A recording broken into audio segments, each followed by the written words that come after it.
preschool phase. It's cute. They're cute. Their little buddies at school are cute. Their classroom is cute.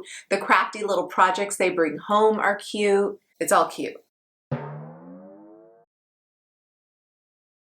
The preschool phase takes us from 4 years old to 5 years old. So that entire 4th year of life before they're kindergarten eligible, at least here in the United States. This period is marked by rapid and significant cognitive development, like full-blown sentences and stories that start with once upon a time. Physical development, this stage isn't known for growth spurts, but they're inching a little bit taller. And social development for the preschooler. And for mom, we're just hell-bent on protecting all of that.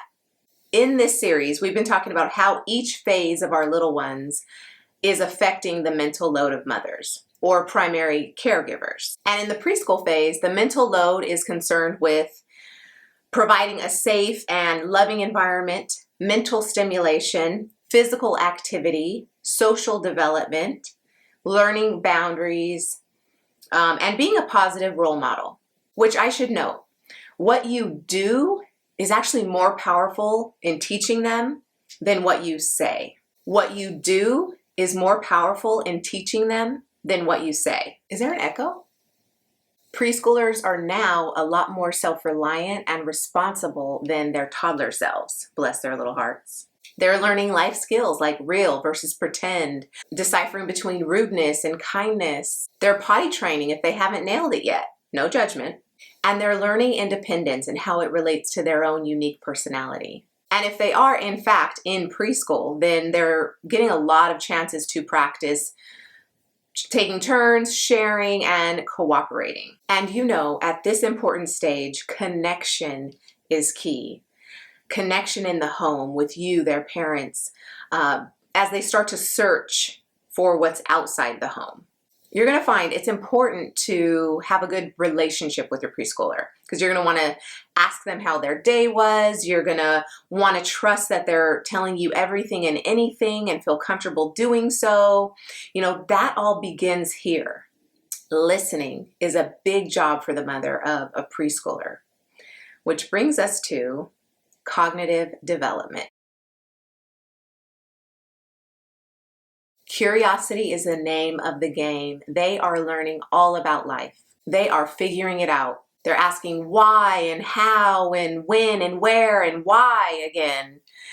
And that rubs up against the mental load. They're constantly asking questions, testing boundaries, demanding explanations. Conversation with a preschooler is an art form. Especially when you're in the car just trying to zone out after a stressful day and all they want is a full rundown, breakdown with illustrations on what happens to food after you swallow. If you don't answer, they'll throw something at you and it might be wet. Because that's a big part of this phase, you'll want to ask some questions of your own, not just give directions and talk at them. Like, what did you enjoy most at school today? What made you laugh the hardest? And how would you solve that problem? And my personal favorite, I don't know, you tell me, what do you think? You'll be laughing one minute and serious the next as you go with their random flow of conversation. And you're hearing the development of their vocabulary, which is happening at super speed, and their comprehension. So put down your phone. And theirs too. Not only ask questions, but tell them stories about you and your childhood and how you were when you were their age. Talk about your day and the cool people you met. Reading books, especially at this age, gets them ready for thinking and comprehensive learning. And if you can find some, try books that are not filled with gender stereotypes or expectations, so it frees them to make their own self-discovery. Preschoolers love to play, and they're developing a vivid imagination. So pretending with them and playing different roles and using different voices is such a cool way of engaging with them. They get a kick out of pretend play and storytelling and creative activities. Preschoolers are seeking opportunity to solve problems and take things apart and learn to think critically and express themselves creatively, which is probably my favorite thing about my son right now, who's preschooler age. So roll up your sleeves and get involved. Here's a little PSA. Limit screen time to the best of your ability. I use this rule of thumb. At this age, you want to give them ample room and space to develop their own imaginations and not just be fed an excess of other people's agendas or biased opinions or stereotypes or crude humor at other people's expense or violence or shopaholism and consumerism or the stuff of video games. You know, all that stuff we were force-fed in the 80s and the 90s. Well, it's all here on YouTube now. Besides, preschoolers don't need a smartphone or a new tablet or really screens of any kind. They need food, shelter, warmth, trust, security, community, connection. Too much screen time can create huge problems for them and for you, you know, in terms of mental health, self-confidence, anxiety, and self-worth. And speaking of screens and stuff, right? Toys and things and possessions. I encourage you, especially this year and the years before this, to become a minimalist, to protect your sanity. Hear me out. I don't mean this in the way you might think. Yes, we women love to tidy and organize and make a home, make it a safe and beautiful place to live and learn and have your childhood. And when we can't do this, because maybe we can't keep up with all the stuff, then we feel like we're falling short of our natural innate strength and the mental load thickens. So recognize that now with littles, it might not be the best time to bring in a lot of stuff into the home or take on big organizing projects that have tons of steps and demand a lot of your planning and pre-planning and post-planning and future planning. If you're dying to organize, downsize instead. Downsize your wardrobe, declutter toys from the kids' room, throw the excess and unnecessary into a box and remove it from your space. And then stop bringing more into the house. It's a definite sacrifice, I know. One you and your partner will have to make and agree to. But you're probably finding the need to lighten your load, and this will help a lot. And it won't be forever, even though in the long run you might prefer it this way. The more stuff you have to organize and keep track of, let alone find a home for in your house, the more overloaded you will feel. Try doing the opposite, at least this year. Which brings us to physical development. Preschoolers are becoming more independent, more inquisitive, more active and adventurous, climbing and digging and taking things apart and creating things from scratch, and none of it is clean. There's always a mess to clean up, like sand out of their shoes, or crayons off the wall, or bruises to ice. But remember, helping you clean up is also a valuable, important activity too. Teach them young. You want them to practice their skills in the safety of their homes, right? So with practice comes a lot of mistakes, and allowing room and space for those mistakes to not be shamed, but to be applauded. That's the kind of environment you hope to create for your preschooler. So mothers, you want to ensure your child's safety while allowing them a lot of space to explore and roam. So your mental load is allowing that to happen. And forgiving the messes, forgiving the mistakes in your head so that it doesn't come out in your behavior toward your preschooler. As if it's wrong. As if it's something that you begrudge, that you hate, that you just, oh, you spilled the milk again? A moment of silence for the spilled milk and the irrational behavior toward a preschooler. Accidents happen, mistakes happen, so give adequate space and time for them. You know, they're watching you, so model the behavior you want them to have. Be a positive role model. Children learn by observing their parents. Demonstrate healthy behaviors like kindness, honesty, respect, patience. Speaking of patience, more patience in this preschooler years like we had to have in the toddler years. I know you just want to tell them what to do and be done already, but really this is for their benefit. Your patience.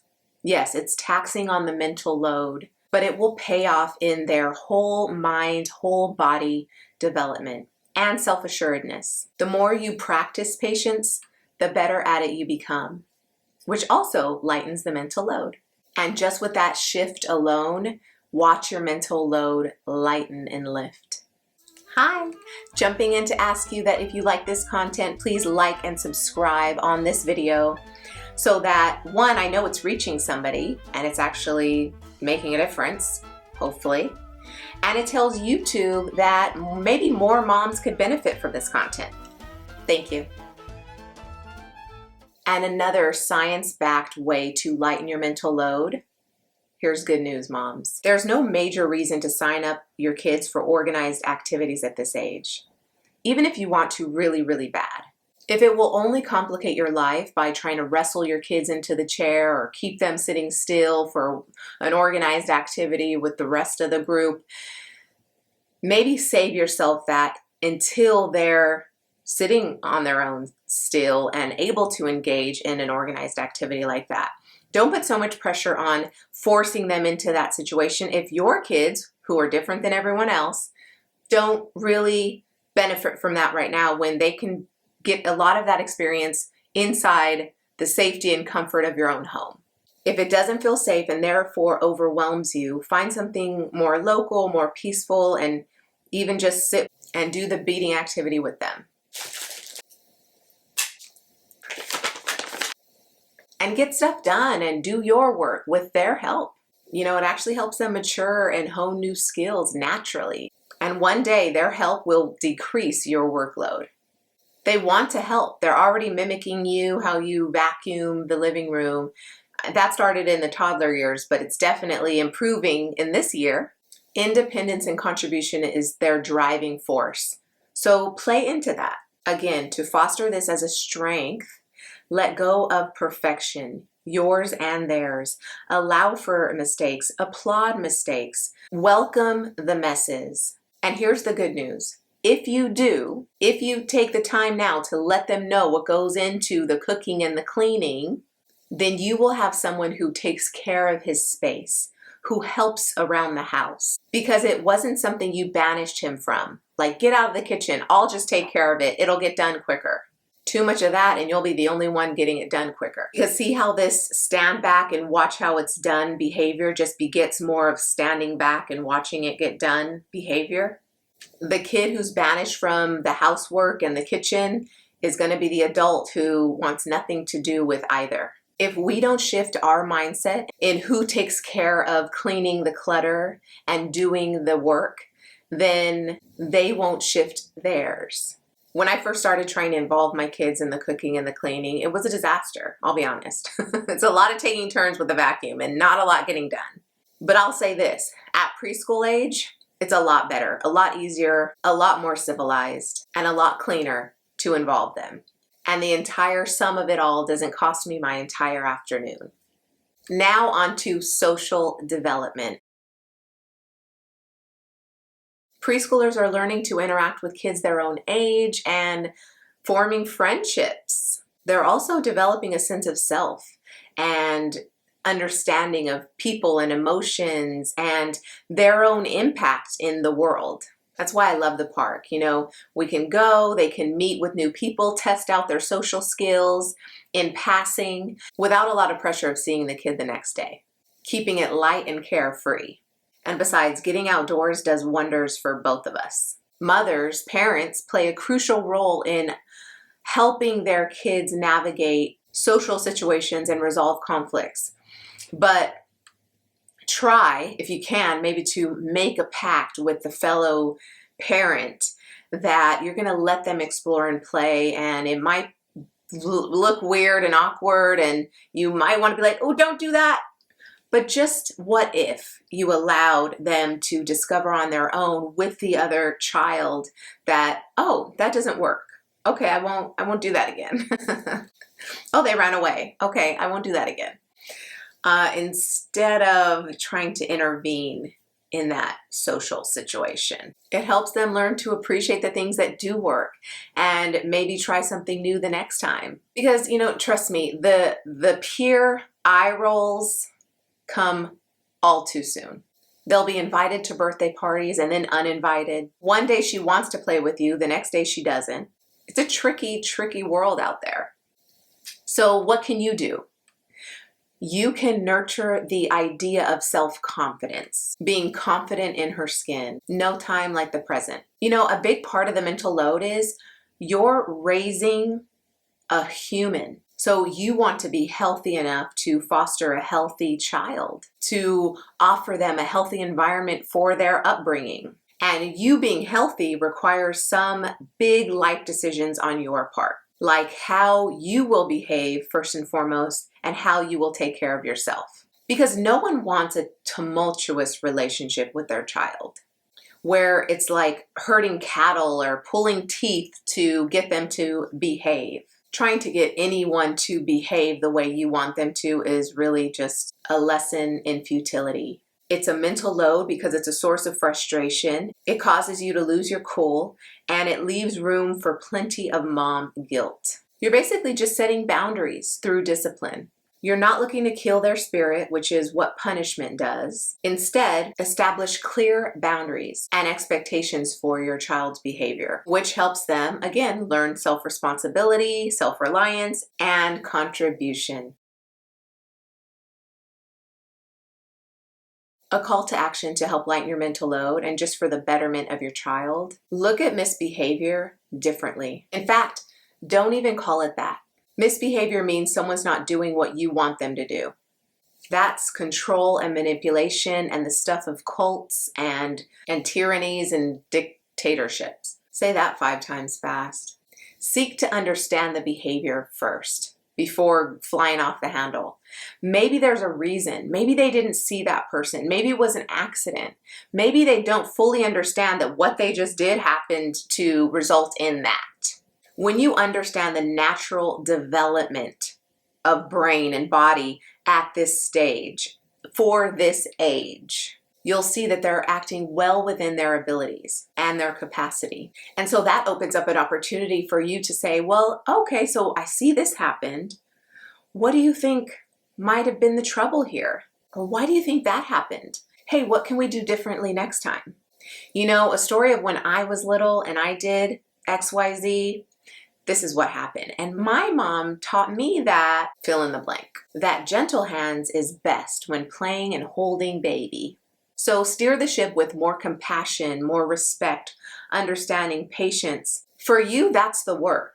And it's also a great rule of thumb for how you treat your partner. I really like the book Positive Discipline for Preschoolers by Jane Nelson for this particular stage because it lays out different scenarios and how a parent might speak to the child or respond to the child's behavior.